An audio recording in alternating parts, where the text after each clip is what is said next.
Hello,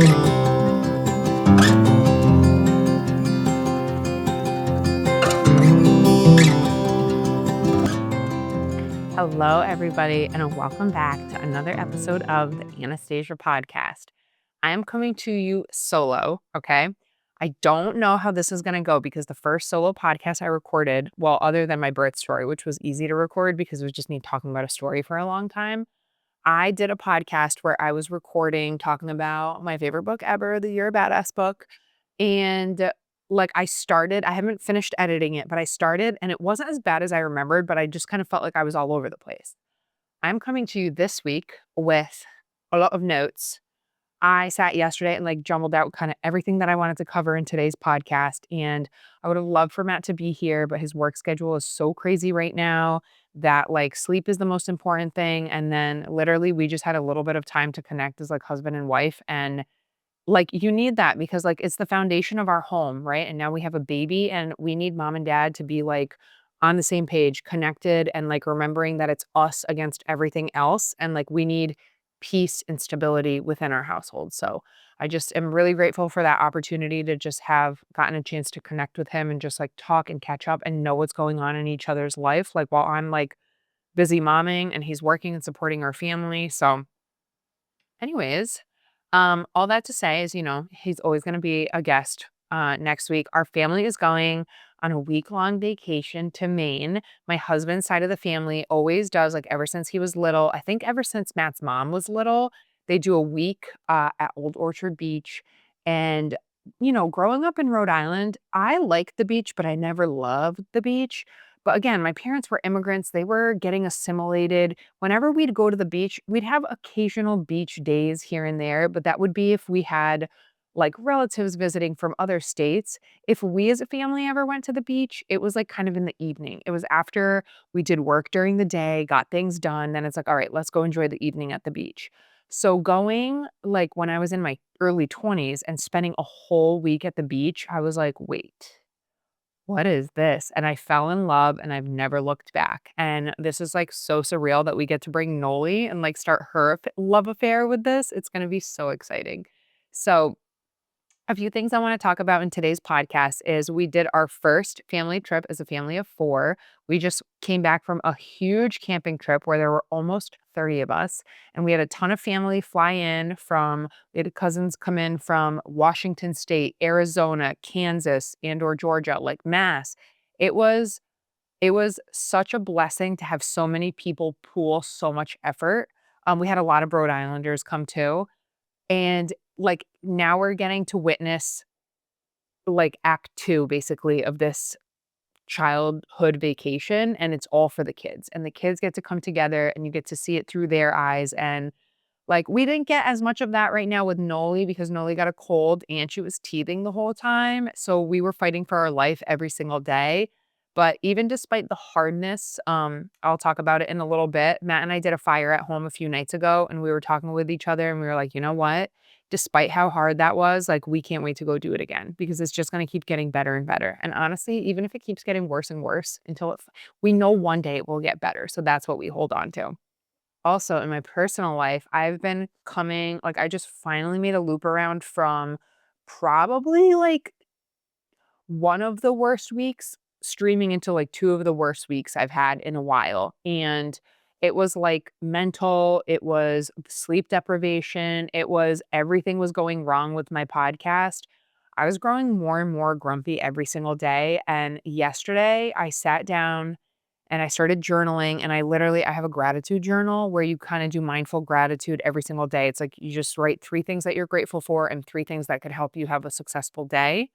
um, I have a journal that I write in every day. It's like a mom journal, and you write one thing about your kid, and then it takes 5 years to fill out the whole journal, but then you have a memory of 5 years of your kid, which I think is really exciting because Noli's in the beginning stages of so much, so it's marking little milestones. I recorded the first day that she crawled, and it's great that I'll get to remember that. And then the day that we left for camping, she climbed up the stairs by herself, moving and grooving, shaking her little booty, so stuff like that I'm really excited to capture. Then I have this is how you know you have ADHD. Then I have a notebook like this with big pages, and this is for like scrap, like kind of you can dump any and everything. Then I have a different notebook where like if I'm writing, I don't want to say like stream of consciousness, but a little bit like if I am particularly stuck on like a feeling or a mood or a thought, I can kind of write and try to like, you try to understand where you're coming from and what about that is bothering you or affecting you or whatever. And then I had one more. Oh, I had my guided journal, which it's down there. It's the You're a Badass book. And I really like that journal because it's everything is prompted. So it's little prompted journal entries like growing up, what's your earliest memory of blank? How would everybody around you approach XYZ? And then it helps you kind of understand why you think the way you think about some things. And now as an adult, you're like, well, do I necessarily agree with that? Like, what do I believe? Like, what do I feel like is available out there? And what am I capable of in my lifetime and things like that? So I sat down with all of those notebooks and I was like, it was kind of comical because Noli was down for a nap and I don't know if she's going to nap 30 minutes and I don't know if she's going to nap 2 hours. She napped 4 hours a few weeks ago because this girl was just so tired. So I literally had to like give it to God and be like, wherever I get to is where I get to. But I was increasingly growing to this place of being such a grumpy person. Like I was just so irritable and every single day I was being very reactive. Like I was reacting to my circumstances of my kid not sleeping, my dog waking her up barking, like me not sleeping. I didn't see Matt for days because he was working all these doubles back to back. And I was so sick of my own crap that I was like, okay, this is only going to keep getting worse if I continue to allow myself to talk about how much this sucks. What you talk about is what you give life to and what you breathe life into and what you amplify in your life. And I was like, okay, I'm going to like get it done here. Like I'm writing it out and this is the final time. I literally sent a voice note to one of my friends. I was like, this is the last time I'm talking about this. And I will tell you, I don't know. I also got my P word yesterday. So that totally was like, finally. And PMS postpartum is a different animal. I've never experienced something like this. And I also think it's because of sleep deprivation. Everything is just over heightened. Everything is what it is times 10. So you're feeling it so much more. But a huge thing, despite all those journals, a very big thing that I started yesterday morning and I told myself like this is how I'm continuing my day every single day because I'm so sick of being a victim in this circumstance. I'm starting every single day with God. I am reading a devotional every single day. I downloaded the Haven app. You pay for it. So far I've loved it. I've been doing it for about a week, but it is my routine. Today I was like reading more of the Bible, which I haven't read the Bible in so long. Yesterday on my morning hike with Magnolia, well, it was actually an afternoon hike with Magnolia and the dog. I listened to our sermon from our church. I live streamed it. And I will tell you, it is not lost on me. Like God works so good. And it was like every single word, this is like gonna make me emotional because every single word reflected like into my life so perfectly. And then you just realize that you're carrying all this stuff yourself and you're trying to do it all yourself. And God doesn't even want you to do that. Like God wants to do it with you. This is like, so anyways, I just am like really, really grateful. And then even before Matt left for work today, like we got to pray together. We haven't had a chance to do that in a while. And I'm telling you, just surrendering the weight of everything going on in your life and sharing it with God. It's like the breath of fresh air that you need. And then you're renewed and you're like, I can do this with him. So I really noticed like I was taking on this negative mindset of like, me, all these things are happening to me. I'm getting affected. Like I'm not getting sleep. I was also like, I had 2 weeks of sleep where I was maybe getting 5 hours of sleep a night and it was broken. And at the end, like you can only do that for so many days before you're just like a bad mood Judy. And I don't like being that person. I like being hopeful and I like being optimistic. I like just believing that there's good on the other side of things and feeling like I was in such a web of it's not good and it sucks. And it's like, I didn't recognize that girl and I didn't want to be that girl. And I was like getting super frustrated with Magnolia all the time. And I'm like, I don't want to be this mom. I only have one. Like, I don't want to be a reactive mom. Like what's it going to be like when I have two and they're their own little bold personalities and all this stuff. So anyways, you recognize that like you're not where you want to be and then you can start at any moment to just change things. And that's what I did. And honestly, by the grace of God, yesterday during that nap, I got through all 5 notebooks, and like I got to spend 10, 15 minutes in each one. And it was wonderful because I felt like I got this release of everything that was up here like this. And I just got to, it was just beautiful. And even this morning, like things went a little bit different than I anticipated, but I'm like, I'm still choosing God and I'm walking forward with Him. I will tell you when you do that too, like the enemy will literally try to be like, no, but I need you back here. And you do your best and you continue forward and God's got your back and it's all going to be okay. And yeah, so now I'll dive into everything I wanted to talk about in today's podcast. Okay, so something that was weighing on me was the past 2 weeks, I wasn't able to get a podcast out on Tuesdays. And like Tuesday is my podcast release day. The first one, I edited a podcast. Matt and I recorded in it was actually 2 hours and 20 minutes, but then you had to edit stuff out of a 6-month postpartum update and us just kind of sharing where we're at with this journey that we feel so called to share the real and the raw because it was very challenging in a lot of ways and really beautiful for us. But I feel like we were blindsided by it so much. We just hope to share and encourage people maybe going through a similar journey. So I wasn't able to get one podcast out because I needed to add a little snippet to the end of it where like, hey, my audio got corrupted. I had Bluetooth interference just in the middle of that podcast. I didn't realize it. It was really hard to figure out how to salvage the audio. I had to end up ripping it from Matt's camera angle, which is over here. I had to do restoration on it. Long story short, the next week I was going to try to just release the whole like part 1 and part 2. I spent over 2.5 hours troubleshooting, trying to get the audio and the videos to all match up. And like how these SD cards work is in an effort to save things from getting corrupt, it will stop like recording something at 40 minutes and then like restart. But I don't know if it's based on SD card. So some of them like stop at like 26 minutes and then restart again. Some will go to 56 minutes and then you have to piece it together, which honestly isn't that bad because they just kind of butt right up to each other. But something with the corrupted audio, something with the microphones, it was literally me in the middle of speaking a sentence and then it just started going in and out.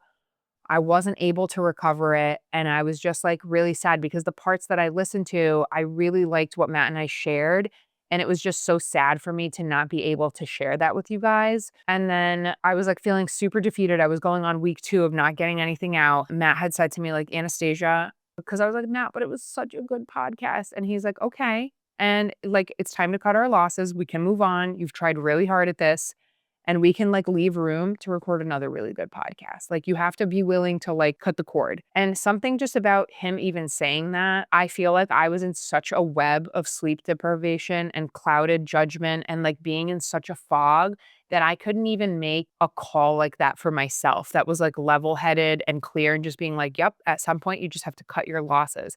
So even that was like life-changing for me of like, wait, I can just move it along. Then I was talking to one of my girlfriends who also has her own podcast, and she's like, "Hey, is there like any way you could just release it and it's not perfect?"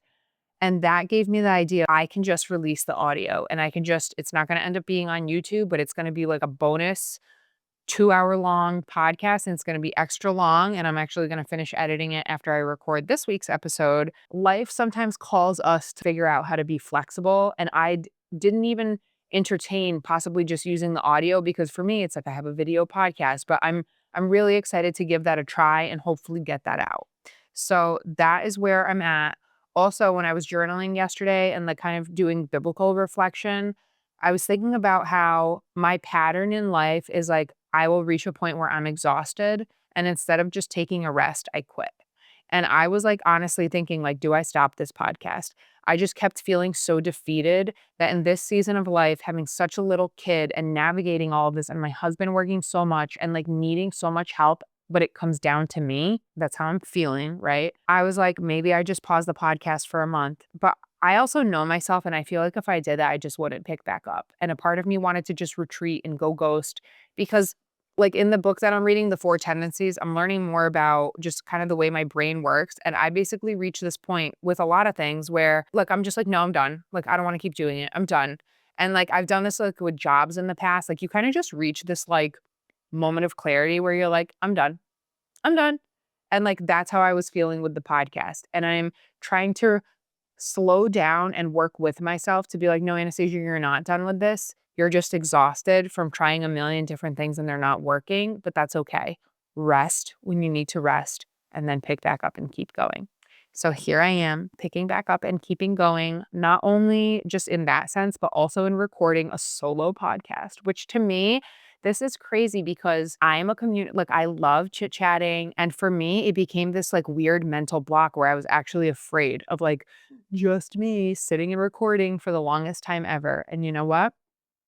I'm not afraid anymore. No, it's like, it's just so crazy how we get into our own heads. And I don't know if it's just because I had the chance to sit yesterday and free write and just kind of organize everything I wanted to talk about, but I think this was like a really good starting point. I'm just really proud of myself for keeping going despite it kind of feels like a pull from. Do you ever like want to do something or you're really excited about something and then it just feels like something comes up out of nowhere and it's almost like a path of destruction that crushes that thing. And then you're like, I don't even want to do it anymore. Or like in church, they often talk about this like you're literally on your way to church with your family and then you and your spouse get in like this big fight. Like I have always thought that that's the enemy trying to like slither in and just kind of stop you in your tracks because the thing that you're going to do has like goodness and fulfillment and it's like from God. And like, I think, like, that applies to stuff in life too, when you get these ideas or you wanna, like, pursue gifts or you're just passionate about something in life, stopping you in your infancy before you can actually get going is totally a work of the enemy, and I'm like, "Okay, Anastasia, we're gonna be better about this, okay?" Because I felt like this is important for me to just give this a try for a year. So, you guys are stuck with me for a year. All right. So a few other things I wrote down were I wrote my life updates, bad attitudes, sleepless nights, PMS, social media hiatuses, continued marriage adaptation with being parents, camping, and then a living Groundhog Day. And last but not least, I had my first day of work last week. So I want to talk about all these things. I'll just quickly recap camping. So, we tried to not really have a lot of expectations going into our first trip, like sleeping away out of our home environment. I was super excited to snuggle with Noli in the camper. Like, I was like, dude, she's not going to be in her own little room. Like, it's like the camper where the bed is. Like, I'm like, it's literally going to be me and my little best friend, and we're just going to snug every night. And up until right before we left camping, Noli was on a streak of sleeping well. We are getting 11 hours and 40 minutes, 11 and a half hours, 11 hours, 10 and a half hours. Like, we were in a good groove. The day before we leave camping, Magnolia cried. Like, she woke up crying and she didn't stop crying for 3 hours.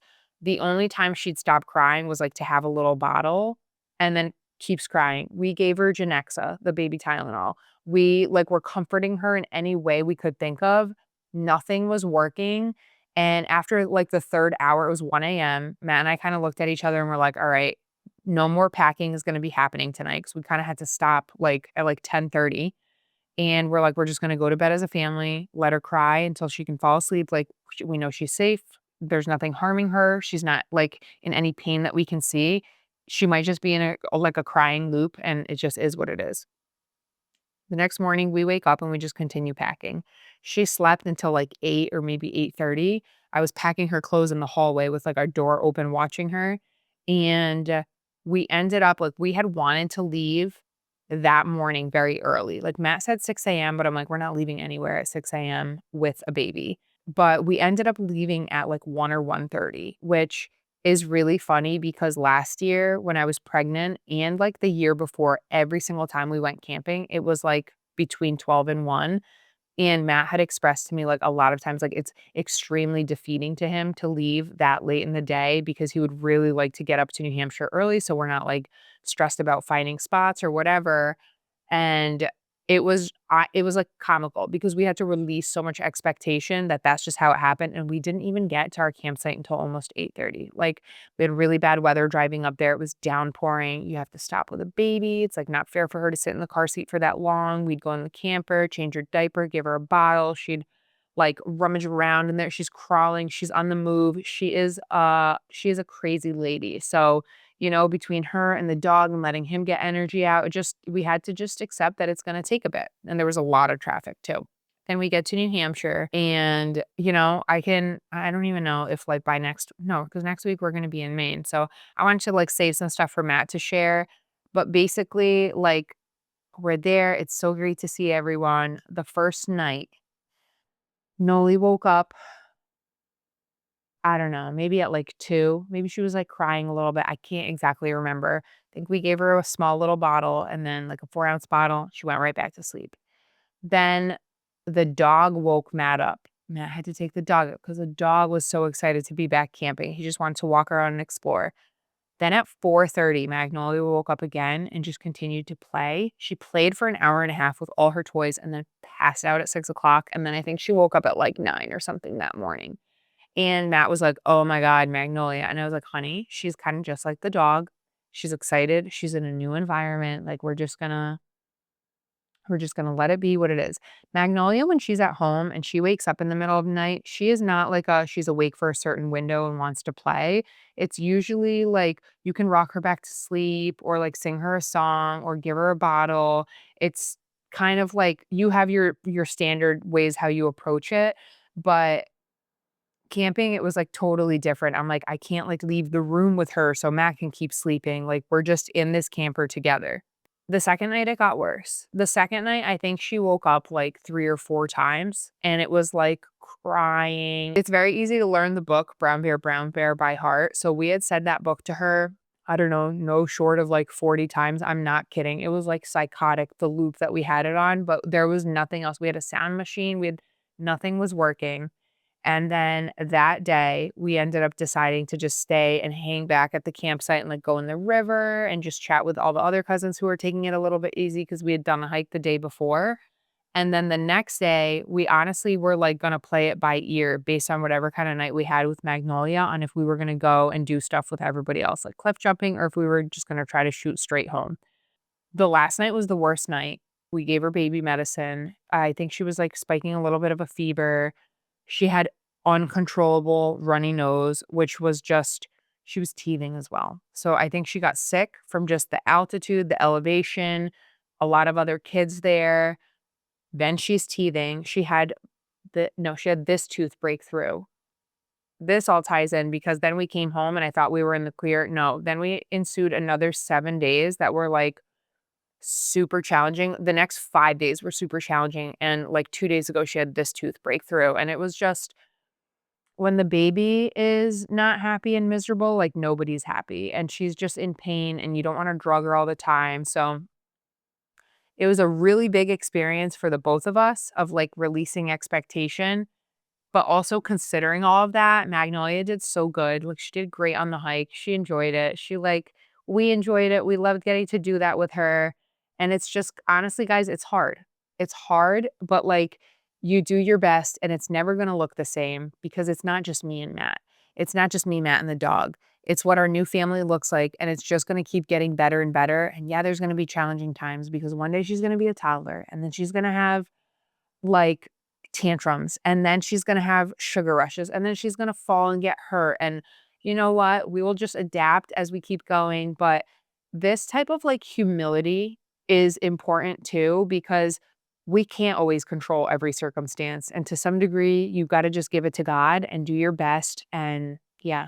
And one of my cousins came from Arizona with 3 kids and they're all young. And she had a 9-month-old and then 2 littles. And I'm like, yo, she is a superstar. Like, I'm in my season of hard with 1. Like, she has 3. They had to fly with a double stroller, 2 car seats. Like, bless. Bless. Just bless. So that was our first camping experience. Going back, we would do it again. And I don't really know if we would do much that was different. Maybe I would try to have a little bit more available to support her teething journey. She did love those Chomps meat sticks, but it's just the poor thing. I think we all did our best. With all that is like when the baby is not sleeping, it's definitely affecting your marriage or your relationship because both of you guys aren't sleeping.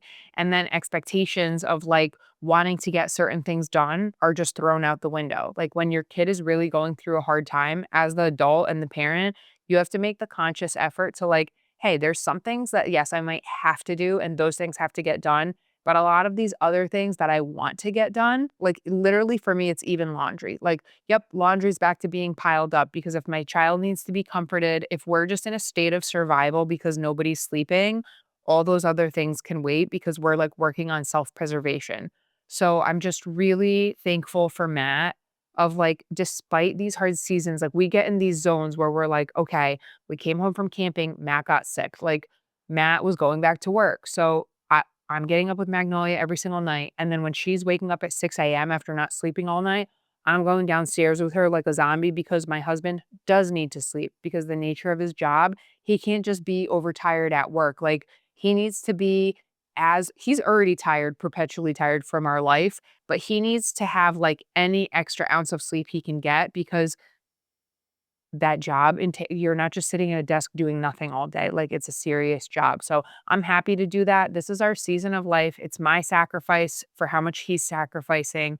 It doesn't mean it's not hard, but we did our best, and I'm just so grateful that we find these little pockets to, like, lean in, and a couple nights ago, we put Noli down, and she's still waking up in the night every single night. Now I think it's a little bit of a pattern, but Matt and I did a fire outside, and we just talked and talked and talked and just reconnected and we're like, hey, stuff's super hard right now, but we're really proud of ourselves because we're doing our best to get through it and support each other as best as we can. So for me, that looks a lot like supporting Matt in those ways, like continuing with like having our fridge stocked with food, doing the shopping, doing the cooking, like helping him so he's not spending time doing that stuff. He's literally catching up on sleep. And then if he can move something ahead for our family, he does that. Matt deep clean vacuumed our entire house the other day. He did both of our cars. He polished my car. Like he is taking care of us with his free time in any ways that he can. I went back to work last week. He took care of Noli and the dog in the morning. Matt's mom took over in the afternoon.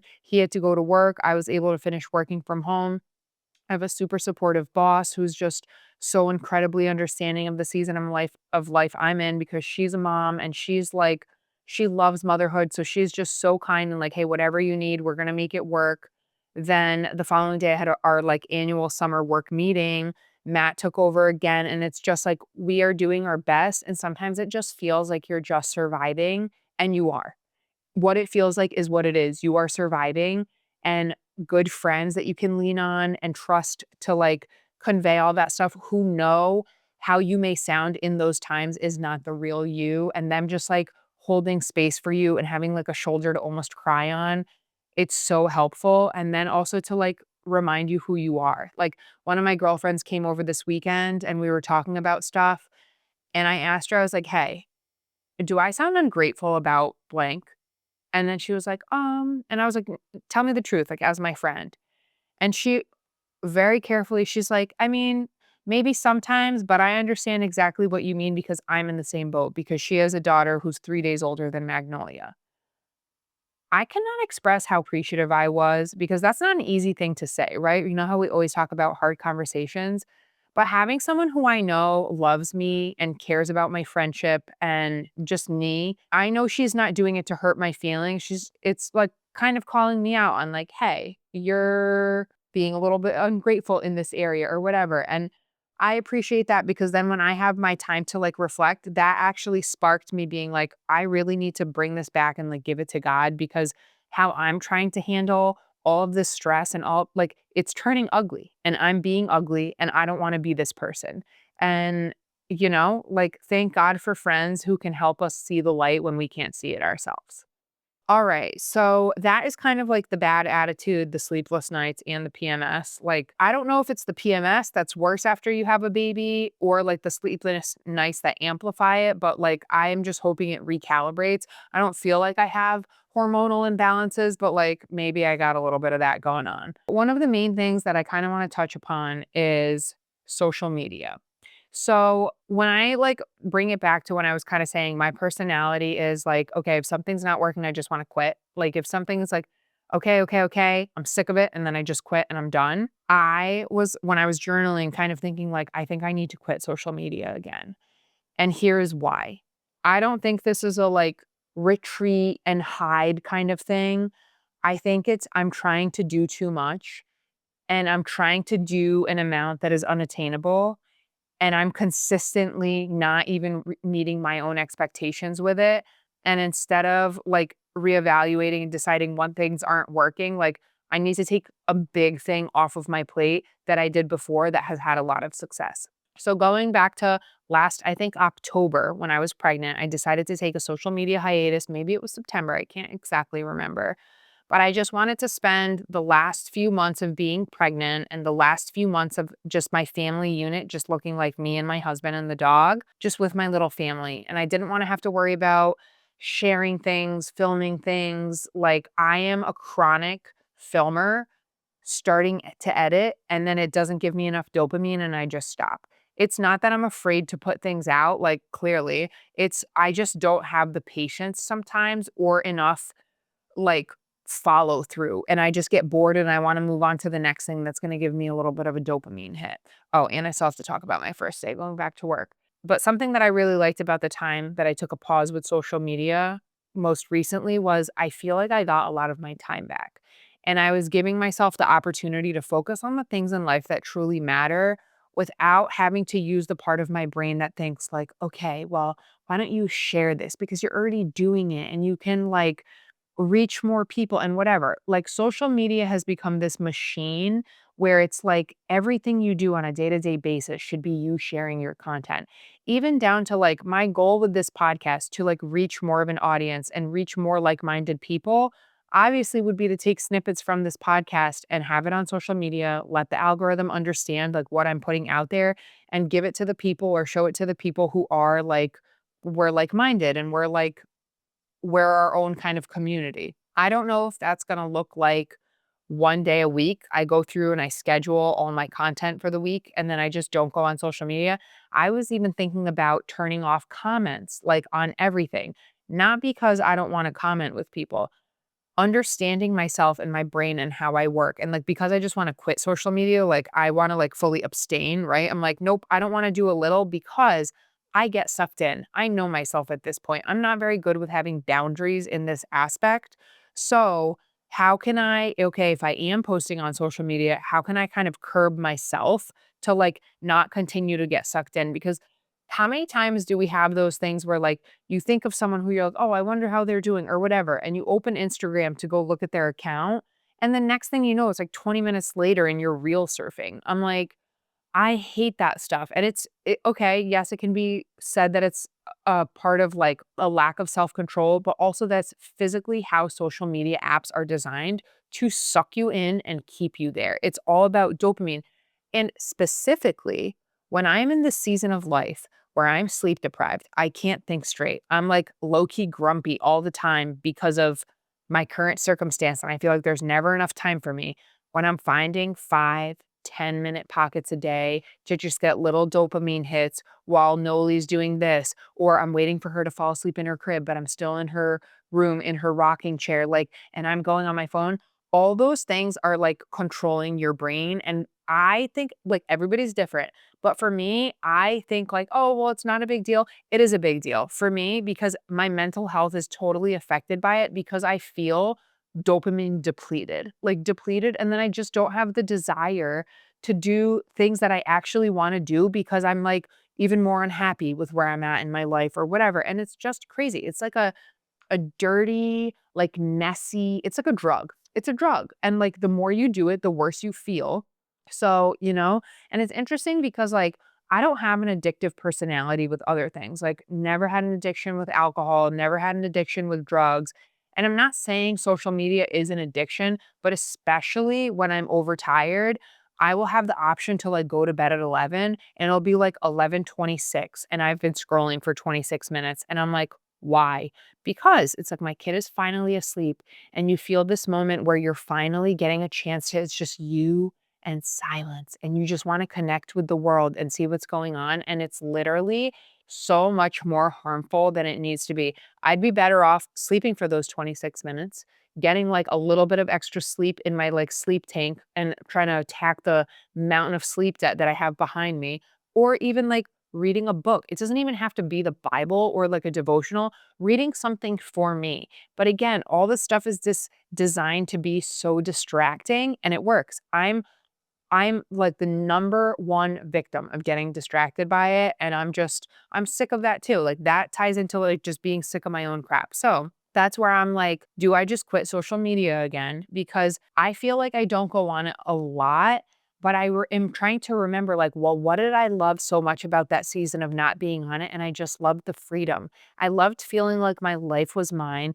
and I actually had more than enough time for everything. And that's what I'm craving. So I actually think I'm going to be doing a little bit of a social media hiatus and it's not going to be foolproof. It's going to take some like errors and adjusting and fine tweaking. But my goal would be to get to a place where I am recording my podcast every Monday. I'm finishing editing things up and getting them uploaded so they go live on Tuesday and just getting in that flow. And I'm figuring out how to support my schedule on a Monday to allow me to do this better and better. And I think taking social media out of the equation on a week to week basis and just trusting, like, even if whoever is listening to this now, if you guys remain like my only audience and I don't grow, like, that will still bring me joy because it's not about having this huge reach. It's about having an outlet for me as a mom to connect with other moms and like just share, you know? And so in that way, like, I do wanna keep the doors open to, like, having connection, and that's where, like, the comments would get tricky, but I feel like maybe in the beginning, just for myself to, like, not, "Oh, I wonder what people have to say," like, because, if there's ever mean stuff, I don't know if I wanna see it, especially being overtired. That's the kind of stuff that would, like, get stuck in my brain, and I would, like, hyperfixate and think about too much and amplify it, and it would have way more weight and importance up here than it needs to. Something else that I would be, like, curious to see is, like, what are my hobbies? I think I have this illusion of, like, oh, I don't wanna say, like, colored, but, like, diamond painting and all that stuff. I've always been like, I know I have more than enough time to do stuff like that, but actually, I don't know if I actually do right now with a daughter. But I do love cooking and baking and exploring different recipes. And I want to make more time to do that stuff with Magnolia than like, oh, I wasted 5, 10 minutes here on my phone, another 10 minutes here. And now her wake window is disrupted. So we actually can't go do this or whatever. Like, I just want to feel more in control of my life. And I'm hoping that I can find my flow to do that because that's the goal, right? Like if something's not working, how can we adjust it and keep fine tuning things to make things just better despite whatever season that you're in. Something else I wanted to say that I really let myself tune into last week and just like really like kind of break down and absorb is the nature of my life. So if I'm spending time on social media, like observing how other moms are mothering and how other family units are running, when I asked my friend, like, am I seeming ungrateful? It's because, like, subconsciously, I'm comparing my life and my first experience with being a mom and having a kid and like my ability to handle that against like what I'm seeing. And we know that social media is just a highlight reel and it's people like, yeah, sometimes people share the like hard stuff, but people like to share the good. And it's not like I'm watching that stuff and getting mad. It's I'm watching that stuff and not noticing how I'm filtering it through against myself. And I had to just like really sit with myself and remind myself, Anastasia, your life is a lot different and it is harder, and that's okay, and you don't have to be a victim to that because harder than what I'm seeing. Because of the nature of my husband's job and the fact that I solo parent 6 nights a week, essentially, every single mom, like these girls that I watch who are like social media influencers and they just seem in like such a great groove with their kids and they just love being home. Their husbands work from home. Like if they need to like go run out and quit, hey, can you watch the baby? Like when it's just me and Noli, and I have like it's just different. So I went from, like, not even letting myself recognize the reality of different circumstances to then me being a little bit like, "Well, why is it easier for them?" Or, like, "Why is it so hard for me?" And I'm just like, plenty of people survive with worse circumstances, and they do better than how I was doing. In terms of you acknowledge, like, the reality of your circumstances, and then you move on. And that's where I knew I was having a gratitude problem and I really needed to start refocusing inward because there are just facts of my life. Like there are facts of my life of I don't have my husband at night. My husband is working. My husband right now is working so much extra so I can be home with the baby. Even when I have times where I feel like, well, I don't even necessarily want that because I don't want to be home with, like, I'm not me when I'm not with Matt. Like, I'm better when I'm with my person. But that ties into the sacrifice of the season. And literally, the sermon yesterday, they were talking about how many times we try to do things ourselves and like, oh, well, if I just go and I do it my way because I know how to do it best. Me prior to having a kid, that's all I did. If I didn't like something, I went and I changed it. And I held all this control. And I'm realizing I can control my mindset, but I also can like invite God back in and be like, hey, in this season of sacrifice where I'm having to like die to myself daily, lay my life down because it's about Magnolia right now, I need your help to carry me through. And I think just allowing myself to totally stomach my family nature just looks different. Even people whose husbands work like office jobs and they come home in the evening, like, or any kind of job, but they come home in the evening, you guys get to share the load of taking your care of your baby together. Nighttime routine is on me 7 days a week. Like, even the night that Matt is home, we get to be together as a family, but it is easier for me to put her down in this season of life because my kid is so my kid, our kid is so temperamental. And Matt will absolutely he'll give it a go, but if she's just on one, if something is like uncomfortable, for me as the mom, it's not even worth for me to for her to like be that difficult, but then for my husband to have the experience of like he's battling with her for an hour when I can get her down in like 15 minutes, you know? So it's like I'm the primary caretaker, but my husband is the primary breadwinner. And neither of us understand. We empathize, but neither of us have to understand the severity or the full weight of what each other's like whole load is because we're both carrying heavy loads right now. And that's where it's important to make that time together as husband and wife because creating the opportunity for us to have the time to just be together and recognize and honor the sacrifice that each of us are doing, that fills your cup back up. And then you don't have resentment for like, and I'm always doing this. And it's like, well, I'm always working. And it's just, we're both on the same team. So, kind of having that realization, it was a multi layered acceptance of not just like, hey, your life looks different than other people's, but it was also even down to the way I've always responded to invitations, right? To like birthday parties or events or whatever.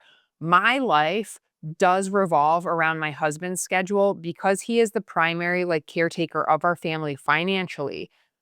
Because family time is so important to me and Matt doesn't have a set schedule, his schedule is on a rotating schedule, but it also changes easily like 6 times a week. Like I don't even write his schedule in our calendar weekly anymore because on a day-to-day basis it changes so much. But something I can do as the wife and the mom to help give our family the opportunity of still having family moments is I'm the one who lives a life of flexibility to be available for when my husband gets time available. And that is how we have time to stay connected and create family memories. And really just giving myself permission to honor that and stand behind it and not care about what other people think. Because I think for a while there was this big part of me that felt these obligations to someone invited me, so I should say yes. And it's like, well, no, if that doesn't work for where our family is at, my family will always take priority. Like, and I know that this is controversial, but I am not a person who has ever felt like immense guilt, like other people's things trump over our life and what we hold important, like our family, having family values and like time together. Because if I said yes, I'm a very social person. If I said yes to everything that came my way, I would never see my husband. And then what kind of a marriage would I have? What kind of a relationship would we have? What would our family dynamic look like? I don't want to know a world where that is my reality because I've seen enough of other people who do choose other things and do put other things in front of their marriage. Matt and I actively put our marriage and our family first. That's just how it is. So I think once like really slowing down and letting myself digest that, I feel a lot better with it. I don't owe anyone an explanation. This is my family's reality. And moving forward, I don't need to convince anyone. I don't need to over explain it. This is our family dynamic and it's what works for us. And I'm grateful for the opportunity that I do get to be the one with the flexible schedule and be home and accommodate my husband's schedule, because you know what? When I did work in corporate, those were some of the worst years of my life because my husband and I were physically ships passing in the night. When I worked in corporate America, I chased a job at this company called United Natural Foods for a year. Like, I went for an interview there and I was trying to break out of the restaurant industry. I really didn't want to bartend anymore. And the feeling I felt when I was sitting in that building, I wanted to work for a company whose like mission I believed in and I was aligned with. So then when I would get in this mindset of like, ugh, this job sucks, at least I'd believe in the work that I was doing and that would push me forward. I had also done 10 years in the restaurant industry and I was kind of ready to move on.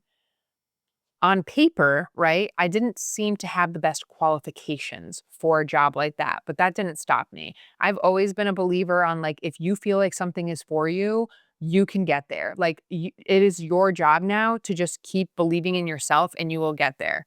Fast forward a year later, I was starting my first day.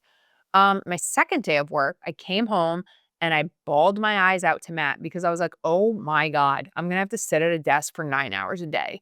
That's mind numbing. It's boring. Like I'm a doer. Like I have to be out doing something with my hands." Anyways, made myself tough it out. Really didn't think I was gonna make it. I ended up spending 3 years in corporate and the last few months were working from home. And then when that was happening, I was like, turns out it's not the job. It's just the people, because I really feel like corporate has there's a lot of really sick up here people, and everyone is just, I feel like I can't even say everyone because one of my best friends, my friend Jen, who had her daughter 3 days before me, that's how I just refer to her now. My friend Jen, who had her daughter 3 days before me. She, was my cubicle buddy, and we are like the best of friends. But a lot of people in corporate America are sick. So I'm not even gonna say that out loud, because then I'll have to check mark that this has explicit content when I publish it. But anyways, I basically got to a point where like around end of year 1, all through year 2, I wasn't recognizing the girl I was seeing in the mirror anymore.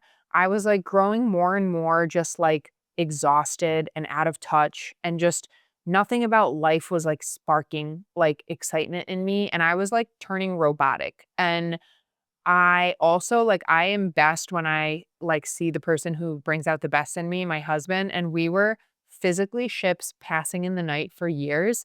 And I remember it was one autumn day. I stepped out on my back deck and all the leaves were already dark orange. And this time of the year, right? You're waking up before the sun, you're driving to work, you're spending the whole day at work, and then you're driving home in the dark. And I literally was like, I missed the entire fall. I didn't even get to see the foliage change at my own house because I've been on this hamster wheel and just like robotically living. And then I'm like, well, what is the point of all this? We, my husband and I met, fell in love, got married. We have this house. We work to have this house, and neither of us are enjoying it because we're just working and we're working our lives away. And that was my first experience of like something has to change, but I don't know how to change it. Fast forward to like, I think God was giving me a provision where he knew I wasn't going to walk away from that job because my pattern of behavior, like even when I grew very unhappy in the restaurant industry, I stayed because it's all I knew. So I think if I like basically they did a huge downsizing in the company, and I was one of the most recent people hired, like, on the new team that I was on, so me and, like, 14 other people got let go, but that was, like, the biggest blessing ever because I really think I would still be, like, gritting it out there, doing my best, being miserable, and, like, who knows where Matt and I would have even been because I would have continued living a life of, like, never getting to see my husband, so that was my experience on the importance of, like, what is important to me, my marriage, my relationship with my husband, my relationship with God. Like, I want to be present for my family. So I'm going to shift my life to make that happen. And that's a sacrifice I'm willing to make. And it's for the greater good. And everybody is different. But, like what is the point of all this? Like, what are you guys chasing? What are you chasing? And that's why it's kind of just easier to accept what our life looks like right now because I can remind myself of what it looked like when it was different and that's not worth it and that's not what I want either. And this even ties into I had my first day of work last week and oh my gosh, was it such a treat to like get to use that creative part of my brain that has been locked away for like 9 months because I stopped working about a month before I had Magnolia. And not having to like have like as a mom and like a caretaker of kids, you're doing things around the house, but like your thoughts that are right here is like, where's the baby? What do I have to do for the baby? What does the baby need? Is that the baby waking up? Like it's all about the baby. You're multitasking and you're never just getting to truly relax. And I'll have a whole conversation about this. Like my friend Jen, I want to talk with about this. She's like very passionate about motherhood and having work-life balance with corporate America, but not in the conventional way that people think. Like she's very pro putting up boundaries with your place of work and how women are like a little bit emotionally preyed upon to keep giving more and keep giving more. And she's like, no, because then you have nothing left to give for the people you love most. So I'll like go off on that bridge when her and I chat and I have her on here. I had such a good time that day at work. Matt and I were having like a huge conversation and I was still in my web of like hormones and being overtired. And I was like, Matt, like, I think we need to kind of figure out childcare because if I want to work more, like, even if it's me taking clients with Coast to Cabin, like, I just need to use that part of my brain more. And Matt was like, he's going through his own stuff and he's just so overworked and exhausted. And he's like trying to hear me out. And then he's like, okay, Anastasia, but how long until you're doing that? Like, it's all nice. But how many weeks do you even think that you want to keep up with that until you're going to be like, I hate this. Like, I want the freedom of being back at home. And I was like so grateful that he said that because I get in my own way and I can't even think of things a few steps ahead. And I'm like, oh, wait, he's totally right because I know myself. And I think I want that because right now that's an escape for me. Like my life right now is hard. What can I do to change it? How can I run away? And then that ties into like even the sermon that I listened to yesterday that I am trying to like almost like sneakily run away from what I'm called for in this season. And this season is to go slow, be present, and sacrifice and do honestly the most important thing that I could be doing right now. And it's raising my daughter and caring for her and helping her reach her milestones day in and day out and support my husband and take care of him and take care of our house and take care of our dog. And like, Anastasia, why are you discrediting that work? And why are you viewing it as less than? And that's like a question for me. It was something I had to sit with and really get right with myself. And that's where all of those journals came into play. So, I'm like, I'm going to continue with my 1 day a week with my wonderful boss, letting me do that and letting me work from home and be flexible and get like my creative outlet out and help her with things for her business. And then just keep being a great mom to Noli and continue to try to be like a better wife and a better mom and a better friend, and a better daughter. That's what life's about. Being there for all the people that you love, the ones who matter most, and trying to be a little bit better day after day while also giving yourself grace to no matter how hard life is, you know, tomorrow's a new day. I also try to remind myself like, I have a healthy baby. I have a healthy husband. I'm healthy. Our grandparents are healthy. My siblings are healthy. His siblings are healthy. Like, we are so lucky. We have a beautiful home. When I start reminding myself of all of those things, I very quickly don't have room in my cup to complain. So, anyways, thank you guys so much for tuning in to this episode. Follow, like, share, subscribe, send me a DM. If I never get back to it, find my phone number from one of my friends, text me. And yeah, if you enjoyed it, like, leave me a review on Apple Podcast review. That I definitely want to read. I don't have any reviews yet. And no, I'm not going to go leave myself a 5-star review. Maybe. No, actually, maybe my husband will leave me a 5-star review. I actually think I have a few reviews, just like star ones, but no comments. But anyways, thank you guys all so much for tuning in. I'm sorry about the couple weeks of delay. Hopefully by the time this comes out, I'm already back on my groove. And we'll see you next time. Bye.